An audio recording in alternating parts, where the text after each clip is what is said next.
Yun. Ito na ang ating mga Allen Roundhead at 1/4 na Immortal Bulik. Ito sila. Makakatuwa tignan. Ating linyada. Yan, oh. Itong mga to ay Allen Roundhead Authentic, 1/4 ay Immortal Bulik. Lahat yan authentic ng Nene Aguilar, mga bossing. Yan, nag-iisa nating bulik na yan, oh. Yan.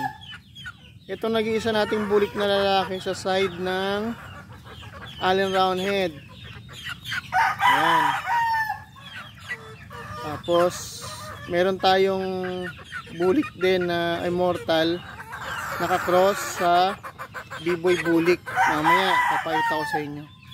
Ito mga to ay ang ating mga authentic Allen Roundhead, 1/4 ay immortal bulik. Yan.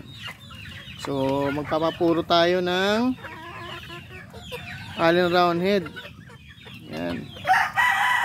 Babalik natin sa papuro. Yan, oh.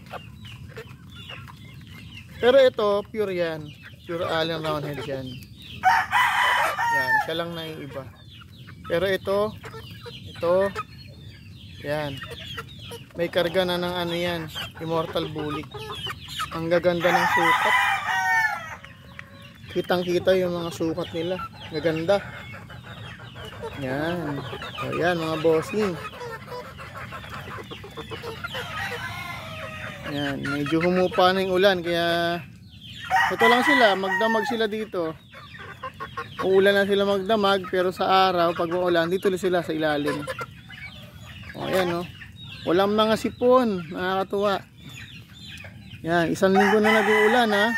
Pero wala silang mga sipon. O, di ba? Prevention talaga maganda, prevention. After ng ulan, pag nagpainom ka, bigyan mo kaagad ng antibacterial. Premoxil lang yan, mga bossing. At least hindi sila magkakasipon. Ayan, oh, nakakatuwa tignan. O yun lang, mga bossing. Alright, papakain pa tayo na iba natin mga sisiw.